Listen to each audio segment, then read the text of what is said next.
వేదికను అలంకరించినటువంటి డైరెక్టర్ బా and operations Shri S Chandrashekar garu, director PNP Shri Bhaskar Rao garu, chief convener of this function GM personnel and welfare Shri Anandarao garu, అలాగే GM personnel executive establishment IR PM Basare garu, మా SC ST employees association general secretary Shri Andol Nageswararao garu, అలాగే president doctor Rajesh గారు, సిఎంఓఏ president, డీబీసీకేఎస్ ప్రతినిధులు, ST association ప్రతినిధులు, అలాగే ఇక్కడికి వచ్చినటువంటి పెద్ద పెద్ద ఆఫీసర్స్, ఎస్పెషల్లీ జిఎంసీబీపీ రాజేశ్వర రెడ్డి గారు, పెద్దవాళ్ళందరికీ కూడా జైభీమం తెలియజేస్తూ, మొట్టమొదటిగా ఈరోజు పేపర్లో చూసాం, మన సింగరేణి సిఎండి శ్రీ ఎన్ శ్రీధర్ గారికి మేనేజర్ ఆఫ్ ద ఇయర్ అని చెప్పి అచీవ్మెంట్స్ ఫోరం గ్లోబల్ గా ప్రపంచవ్యాప్తంగా విశిష్ట సేవలు అందించినటువంటి మేనేజర్లకి ఇచ్చేటువంటి అవార్డుని ప్రపంచవ్యాప్తంగా మన సింగరేణికి రావడం అనేది సిఎండి గారి తరఫున మనందరం ఎంతో గర్వపడాల్సినటువంటి వక్తలు. నేను ఆల్మోస్ట్ 89లో 10వ తరగతి జరిగినప్పటి నుంచి ఇప్పటిదాకా అనేక అంబేద్కర్ జయంతి ఉత్సవాల్లో పాల్గొంటూనే ఉన్నా.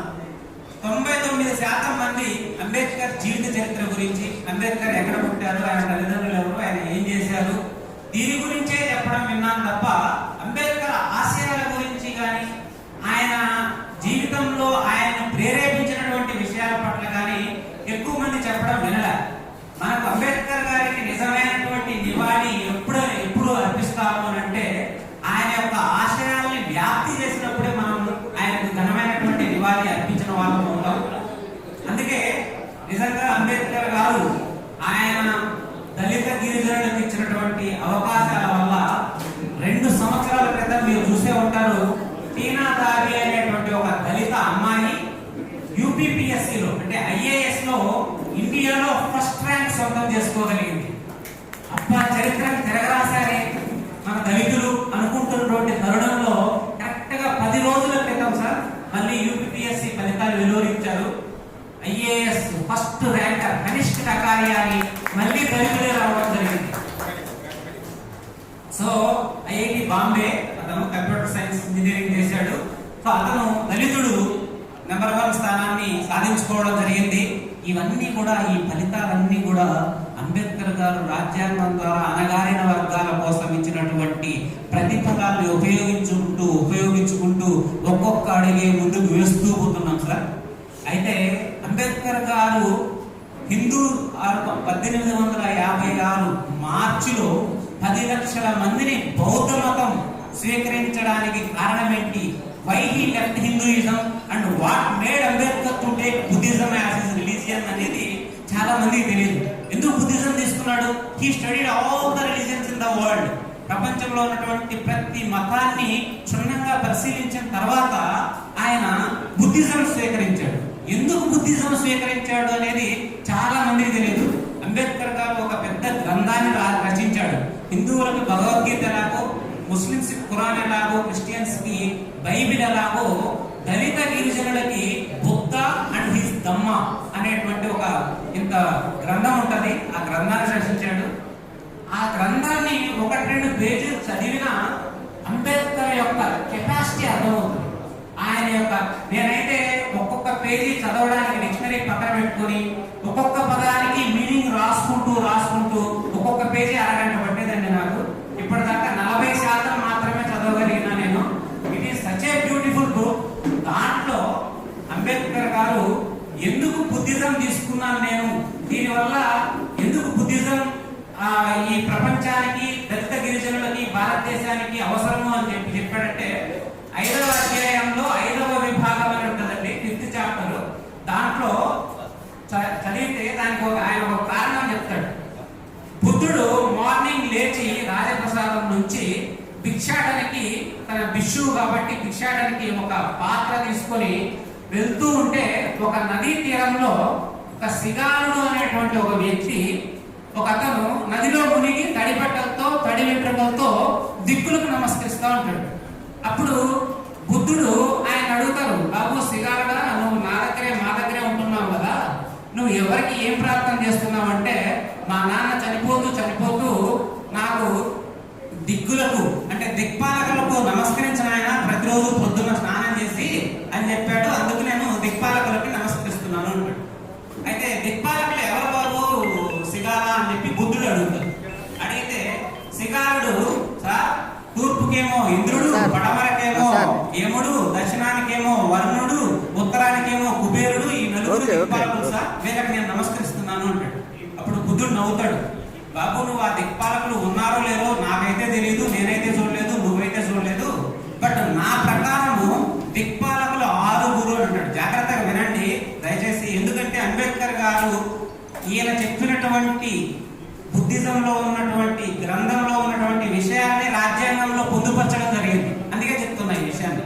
సో నాకు తెలిసి 6 అంటాడు. శ్రీగారుడు స్వామి మరి చెప్పండి ఎవరు 6 దిక్పాలకులు అంటే, బాబు తూర్పుకి దిక్పాలకులు ఎవరయ్యా అంటే తల్లిదండ్రులు. అదేవిధంగా పడమరకి దిక్పాలకులు ఎవరయ్యా అంటే గురువు. దక్షిణానికి దిక్పాలకులు ఎవరయ్యా అంటే భార్య పిల్లలు. ఉత్తరానికి దిక్పాలకులు ఎవరయ్యా అంటే స్నేహితులు. తర్వాత ఊర్ధ్వ దిశకు ఎవరయ్యా అంటే సేవకులు, మన దగ్గర పనిచేసే వాళ్ళు. తర్వాత అధో దిశకు ఎవరయ్యా అంటే పండితులు అని చెప్పంటాడు. అయితే ఈ దిక్పాలకుల గురించి ఒక మాట చెప్తాను అని అన్ని చెప్పను నేను, టైం సమయాభావం ఉంది కాబట్టి. ఆయన ఒక మాట చెప్తాడు, బాబు ఈ తూర్పుకు తల్లిదండ్రులు దిక్పాలకులు అంటున్నా, దిక్కు అంటే ఆధారం, నీకు దిక్కున్న చోట చెప్పుకోరా అని చెప్పి చెప్తుంటారు. అంటే నీకు ఆధారం ఉన్న చోట చెప్పుకోరా అంటుంటారు. సో వీళ్ళందరూ కూడా మనకు ఆధారం. సో తల్లిదండ్రులను నువ్వు ఎలా చూడాలి అంటే, వయసు అయిపోయిన తర్వాత నీ పిల్లల్ని చిన్నప్పుడు వాళ్ళు మలమూత్రాలని ఏమాత్రం అసహించుకోకుండా ఎంతో ప్రేమతో నువ్వు ఎలాగైతే శుభ్రం చేస్తావో, నీ తల్లిదండ్రులు చివరి దశలో అవసాన దశలో ముసలోళ్ళు అయిపోయినప్పుడు వాళ్ళని, నీ పిల్లల్ని చిన్నప్పుడు వాళ్ళ మలమూత్రాలు విసర్జిస్తూ కూడా వాళ్ళని ఎంత ప్రేమగా హక్కును తీర్చుకొని చేసుకుంటావో ఆ విధంగా చూడాలి అని చెప్పి బుద్ధుడు చెప్తాడు. తర్వాత ఇంకొక మాట, ఇప్పుడు కవిత అమ్మాయి చెప్పింది మహిళల గురించి. అంబేద్కర్ గారు రాజ్యాంగంలో ఏ విధంగా, అదేవిధంగా రాజేశ్వరరావు గారు కూడా చెప్పారు హిందూ కోడ్ బిల్లు గురించి. సో మహిళల గురించి ఏమని చెప్తారంటే బుద్ధుడు, the owner of the house shall be the wife. ఎవరైతే భార్య ఉందో ఆమె ఆ ఇంటికి యజమాని. All the financial transactions shall be done through and by the wife only. So ప్రతి ఇంటిలో ఉన్నటువంటి ఆర్థిక లావాదేవీలన్నీ ఆమె ద్వారానే జరగాలి. And she is the owner for the wealth of that house. ఆ ఇంటి యొక్క సంపదకి ఆమె యజమానురాలు, ఆమె ప్రొప్రైటర్ అని చెప్పి బుద్ధుడు ఆ రోజే మహిళల యొక్క సాధికారత గురించి చెప్పాడు. తర్వాత ఇంకొకటి అండి, ఆయన ఏం చెప్తాడంటే సేవకుల పట్ల. సేవకులు ఎవరు అవుతారు అప్పుడు? అప్పట్లో సేవకులు అంటే అప్పట్లో అయినా ఇప్పుడైనా మెజారిటీ 99% ఎస్సీ ఎస్టీలే సేవకులుగా ఉంటారు. సేవకుల పట్ల యజమాని యొక్క బాధ్యత ఎలా ఉండాలి? ఊర్ధ్వ దిశకు సేవకులు ఒక దిక్పాలకులు అని చెప్పారు కదా, వాళ్ళు ఎలా ఉండాలి అని అంటే 2600 సంవత్సరాల క్రితం బుద్ధుడు చెప్పిన మాట్లాడి, ఒక రోజు 2 రోజుల క్రితం కాదు, 2600 సంవత్సరాల క్రితం సేవకుల పట్ల యజమాని యొక్క ప్రవర్తన ఎలా ఉండాలి అంటే, ఆయన యొక్క పని గంటలు 8 నుంచి 10 గంటలు మాత్రమే ఉండాలి అని చెప్పాడు. That is the basis to include 8 hours duty in our constitution by doctor BR Ambedkar. ఆయన చెప్పిన, బుద్ధుడు చెప్పినటువంటి ఆ యొక్క ప్రేరణ ద్వారానే మన రాజ్యాంగంలో అంబేద్కర్ గారు 8 గంటల పని విధానాన్ని లేబర్ యాక్ట్ లో చేర్చడం జరిగింది. అదేవిధంగా బుద్ధుడు ఆ రోజే ఏం చెప్పాడంటే, ఆ సేవకుడు జబ్బు పడితే అతనికి వేతనంతో కూడిన సెలవునివ్వాలి అని చెప్పాడు. You can anybody can verify the Buddha and his Dhamma written by doctor BR Ambedkar. 5వ అధ్యాయం 5వ విభాగంలో ఉంటుంది. సో వేతనంతో కూడిన సెలవు, డబ్బులు ఇవ్వాలా, అతని సెలవు కూడా ఇవ్వాలి.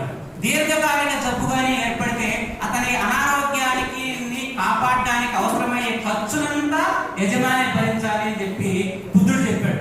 ఇంకొక మాట కూడా చెప్పాడు, సేవకులకు ఎప్పుడు కూడా నువ్వు తినే తిండే పెట్టు, చద్దనం ఎప్పుడు కూడా సేవకులకు పెట్టకూడదు అని చెప్పి చెప్తాడు.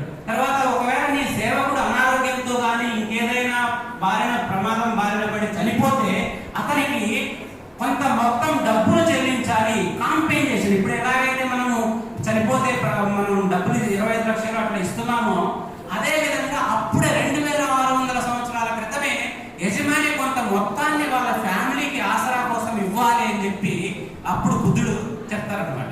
అదేవిధంగా స్నేహితుల గురించి కూడా ఆయన ఒక బ్రహ్మాండమైన మాట చెప్తాడు. ఆపదలో ఆదుకునేవాడే నిజమైన స్నేహితుడు, తప్పును సరిదిద్దేవాడే నిజమైన స్నేహితుడు అని చెప్పి ఆ బుక్ లో ఒక స్టోరీ కూడా రాశారు. చిన్న స్టోరీ ఏంటంటే, ఒక ఇద్దరు ఫ్రెండ్స్ అడవిలో పోతూ ఉంటే ఒక ఎలుగుబంటి తరుముకుంటారు. ఎలుగుబంటి తరుముకుంటూనే ఒక అతనికి చెట్టు ఎక్కడం వచ్చు కాబట్టి టకటగా పరిగెత్తుకుంటూ వెళ్ళిపోయి పక్కనున్న స్నేహితుడిని వదిలేసి చెట్టు ఎక్కి కూర్చుంటాడు. దాంతో వెంటనే వీడికి ఏం చేయాలో అర్థం కాక ఎవరో చెప్పింది గుర్తు చేసుకొని శవం లాగా కింద పడిపోతాడు ఇంకో స్నేహితుడు. ఆ ఎలుగుబంటి వస్తూనే మొత్తం ఊపిరి బిగబట్టి పడుకుంటాడు. ఊపిరి బిగబట్టి పడుకుంటూనే ఆ యొక్క ఎలుగుబంటి దగ్గరకు వచ్చి అతని చెవుల్ని ముక్కుల్ని వాసన చూసి ఇది చనిపోయాడు, శవం ఇది అని చెప్పి వదిలేసి వెళ్ళిపోతాడు. అప్పుడు ఆ చెట్టు మీద ఎక్కి కూర్చున్నటువంటి స్నేహితుడు దగ్గరకు వచ్చి, అరే ఎలుగుబంటి నీ దగ్గరకు వచ్చి నీ చెవుల దగ్గర ఏదో చెప్పింది కదరా, ఏం చెప్పింది అని చెప్పి అడుగుతాడు. అడిగితే ఏం లేదురా, ఆపదలో ఆదుకున్నవాడే నిజమైన స్నేహితుడు అని నమ్మమని చెప్పింది అని చెప్పి అతన్ని విడిచి ఆ స్నేహితుడు వెళ్ళిపోతాడు. సో ఈ విధంగా మన బుద్ధుడు రాసినటువంటి తీసుకున్నటువంటి బుద్ధిజంలో ఉన్నటువంటి విషయాల పట్ల ఆకర్షితులైనటువంటి అంబేద్కర్ గారు అందులో ఉన్నటువంటి చాలా విషయాలనే మన రాజ్యాంగంలో పొందుపరచడం ద్వారా మనకి హక్కులు ఇవ్వడం జరిగింది. అసలు ఇంకొక మన వక్తలు చెప్పారు ఓటు హక్కు గురించి. అసలు ఓటు హక్కు అనేది మీకు విషయం తెలుసా? 2600 సంవత్సరాల క్రితము బుద్ధుడు ఇచ్చిన కాన్సెప్టే ఓటు హక్కు. చాలా మంది తెలియదు ఈ విషయం. బుద్ధుడు ఇచ్చినటువంటి కాన్సెప్టే. ఎందుకంటే ఒకసారి శిష్యులతోటి బుద్ధుడు అంటాడు, నేను బయటకు వెళ్ళిపోతున్నాను, I wanted to take a leave and I wanted to spread my Dhamma among all the common people. నా వెంట ఎవరో రాకండి దయచేసి, నేను బయటకు వెళ్తున్నాను అని చెప్పి అంటాడు. అంటే శిష్యులంతా వచ్చి బుద్ధుని అడుగుతారు, స్వామి మరి మీరు వెళ్ళిపోతున్నారు, మాకు ఒక కొత్త లీడర్ని పెట్టి వెళ్ళండి, మీరు దయచేసి మీరు ఎవరినైనా ఒక లీడర్ని నామినేట్ చేస్తే మీ తర్వాత మేము వాళ్ళ శిష్యరికంలో మా పనులు చేసుకుంటూ ఉంటామని చెప్తాడు. అప్పుడు బుద్ధుడు అంటాడు, నేను మీ లీడర్ని నేను డిసైడ్ చేయడం ఏంటి, మీ లీడర్ని మీరే డిసైడ్ చేసుకోండి అంటాడు. అదెట్లా స్వామి అని అంటాడు. అప్పుడు బుద్ధుడు అంటాడు, ఓట్ అంటాడు. అంటే ఓట్ అంటే ఏంటండి అంటాడు. ఓట్ అంటే ఏం లేదు బాబు, మీకు లీడర్ ఎవరు కావాలో మీ అంతకు మీరే డిసైడ్ చేసుకోవడం. మీరు ఏం చేస్తారంటే లోవా లీఫ్స్ అని ఉంటాయి, రావి ఆకులు అనుకుంటా తెలుగులో నాకు తెలిసి, ఆ లోవా లీఫ్స్ అని ఉంటాయి. అవి తీసుకొచ్చి సీక్రెట్ గా వెళ్ళి ఒక చెట్టు చాటుకి ఆ లీవ్స్ మీద మీకు ఇష్టమైన లీడర్ పేరు రాసి ఒక డబ్బాలో పడేయండి. అట్లా అందరూ రాసిన తర్వాత అందులో ఎవరి పేరుకైతే ఎక్కువ ఓట్లు వస్తాయో వాళ్ళని మీరు లీడర్గా ఎన్నుకోండి, నేను కాదు లీడర్ని పెట్టడం అని చెప్పి ఆ రోజు బుద్ధుడు ఆ శిష్యులకి చెప్పడం ద్వారా కొత్త లీడర్ని ఎన్నుకోబడతారనమాట. సో ఆ ఓట్ కాన్సెప్ట్ నే అంబేద్కర్ గారు రాజ్యాంగంలో మన రౌండ్ టేబుల్ సమావేశంలో వాదించి, విద్యతో సంబంధం లేదు, లేకపోతే కులంతో సంబంధం లేకుండా అందరికీ సమానమైనటువంటి ఓటు హక్కు కావాలి అని చెప్పి బుద్ధుడు అంబేద్కర్ గారు మన రాజ్యాంగంలో ఓటు హక్కును ప్రసాదించడం ద్వారా ఈరోజు మనందరికీ కూడా ఓటు హక్కు రావడం జరిగింది. మన చంద్రశేఖర్ సార్, భాస్కర్ రావు సార్కి ఒక విషయం తెలుసో తెలీదు, ఈ మధ్య వాట్సాప్ లో ఒకటి చక్కర్లు కొట్టిందండి. ఒక చిన్న పొలం మీద ఒక చిన్న స్టోరీ, స్మాల్ స్టోరీ. ఒక సెలయేరు అడవిలో ఒక సెలయేరు, ఒక గొడ్డలి, ఈ రెండు ఎన్నికలు వస్తాయి, పోటీ పడతాయి. గొడ్డలి ఒకవైపు పోటీ పడుతుంది, సెలయేరు ఒకవైపు పోటీ పడుతుంది. అడవిలో వృక్షాలు ఎక్కువ ఉంటాయి, ఎక్కువ వృక్షాలు ఉంటాయి కాబట్టి వాళ్ళకి ఓట్లు కూడా ఎక్కువ ఉంటాయి. సో అందరూ అనుకుంటారు, అబ్బా వృక్షాల జనాభా శాతం ఎక్కువ కాబట్టి సెలయేరు బంపర్ మెజారిటీతో గెలుస్తుంది, ఎందుకంటే వృక్షాలకి నీళ్ళనిచ్చేది సెలయేరే, తర్వాత ఈ గొడ్డలేమో చెట్లను నరికేస్తుంది కాబట్టి డెఫినెట్ గా గొడ్డలి డిపాజిట్లు కూడా తక్కువ అనుకుంటారు. మొత్తం national media and state media మొత్తం అంతా కోడైకి వస్తుంది, డెఫినెట్ గా సెలయేరు బంపర్ మెజారిటీతో గెలవబోతుంది. సరే ఎన్నికలు వస్తాయి, ఎన్నికలు అయిపోయి ఓట్లు లెక్కిస్తూనే గొడ్డలి భారీ మెజారిటీతో గెలుస్తుంది, ఈ సెలయేరుకి ఏమో డిపాజిట్లు కూడా తక్కువ.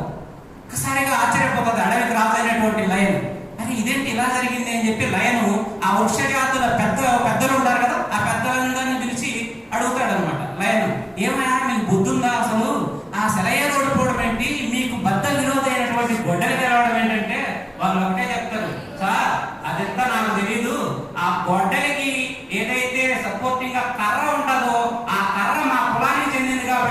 మేము గొడ్డల్ని గెలిపించాము అని చెప్పి అవి వాళ్ళు చెప్పడం జరుగుతుంది. అంటే భారతదేశంలో కుల వ్యవస్థ ఎంతగా వేళ్ళూరుకుపోయిందో చెప్పడానికి ఒక బెస్ట్ ఎగ్జాంపుల్ ఆ కథ.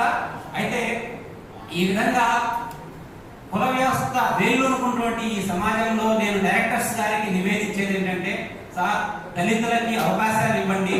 రాజ్యాంగంలో అంబేద్కర్ గారు చెప్పింది కూడా ఒక వ్యక్తి తన సామర్థ్యాన్ని నిరూపించుకోవడానికి తగిన అవకాశాలను కల్పించాల్సినటువంటి బాధ్యత రాజ్యం మీద ఉంది. స్టేట్ అంటే స్టేట్ గవర్నమెంట్ సెంట్రల్ గవర్నమెంట్ కాదండి. ఆర్టికల్ 12 ఆఫ్ ది కాన్స్టిట్యూషన్ ప్రకారం స్టేట్ అంటే all the local and institutions working under government. So Singareni కూడా ఒక రాజ్యం. సో సింగరేణి కూడా మాకు తగినటువంటి అవకాశాలు ఇవ్వాలా. మా దళిత గిరిజన సోదరులకి ఇక్కడ కార్పొరేట్ లో కానీ ఫోకల్ పాయింట్స్ లో కానీ మమ్మల్ని నియమించడం ద్వారా మా యొక్క జ్ఞానాన్ని విస్తృతపరచుకోవడానికి తగిన అవకాశం ఇవ్వాలా. నిజంగా మేము సిఎన్ఎండి గారికి చేతులెత్తి మొక్కుతున్నాం. ఈ general managers, area general managers లో మాకు తగిన ప్రాతినిధ్యం ఇవ్వాలి అని చెప్పి అనేక సంవత్సరాలుగా ఫైట్ చేస్తుంటే ఆయన దేవుడి లాగా మాకు ఒక 2 జిఎం పోస్టులు కూడా, ఏరియా జిఎం పోస్టులు కూడా దళితులకు ఇవ్వడం జరిగింది. ఇదే స్ఫూర్తితో మా గిరిజనులకు కూడా కార్పొరేట్ లో ఎక్స్పోజర్ ఉండేటట్లుగా ఇంత మునుపు ఇక్కడే ఉన్నటువంటి చీఫ్ లైజన్ ఆఫీసర్ కృష్ణయ్య గారికి ప్రాజెక్ట్ ప్లానింగ్ లో 3 సంవత్సరాలు అప్పుడు సుధీర్ భట్టాచార్య గారి యొక్క ఆదేశంతో కైండ్లీ ఇక్కడ పోస్ట్ చేశారు. ఆ తర్వాత ఆయన ట్రాన్స్ఫర్ అయిపోయిన తర్వాత ఆ ప్లేస్ లో ఇంకెవరిని తీసుకురాలేదు. ఎంతో మంది యంగ్స్టర్స్ ఉన్నారు సార్ జిఎం కాబోయే వాళ్ళు గిరిజనుల్లో. వాళ్ళకి కొద్దిగా కార్పొరేట్ ఎక్స్పోజర్ ఇవ్వండి. అదే విధంగా మా వాళ్ళకి కంపల్సరీగా ఇప్పుడు సిఎన్ఎండి గారు నిజంగా ఎంత గ్రేట్ అంటే, సార్ మన నేషనల్ కమిషన్ వచ్చినప్పుడు మన చంద్రశేఖర్ సార్ కూడా అక్కడే ఉన్నారు. 6 నెలలకు ఒక్కసారి నేనే రివ్యూ చేస్తాను ఎస్సీ ఎస్టీ సమస్యల మీద, వాళ్ళకి అపాయింట్మెంట్ ఇచ్చి ఒప్పుకున్నారని చెప్పి మాకు నేషనల్ కమిషన్ వాళ్ళు చెప్పారు. దానికి కూడా సిఎన్ఎండి గారికి మరీ కృతజ్ఞతలు తెలియజేస్తూ, టైం ఎక్కువ తీసుకున్నాను సార్, దయచేసి క్షమించండి. బట్ మాకు సింగరేణి యొక్క దళితుల గిరిజనుల హక్కులని సాధించడంలో పండుగ వాతావరణాన్ని నెలకొల్పినటువంటి మా సింగరేణి యాజమాన్యానికి, మా SC ST employees welfare association ధన్యవాదాలు తెలుపుతూ, అదేవిధంగా More Ramesh corporate vice president, ఆయన సొంత ఖర్చులతో పేపర్లో ఒక పెద్ద యాడ్ సిఎన్ఎండి డైరెక్టర్లు తోటి పెద్ద యాడ్ ఇచ్చారు. ఆయన సొంత ఖర్చులతో, అదే అంబేద్కర్ గారి మీద అభిమానం. సో ఆయన కూడా కృతజ్ఞతలు తెలియజేస్తూ నాకు అవకాశం ఇచ్చినటువంటి చీఫ్ కన్వీనర్ శ్రీ ఆనందరావు గారికి కృతజ్ఞతలు తెలియజేస్తూ ముగిస్తున్నా. జై భీమ్.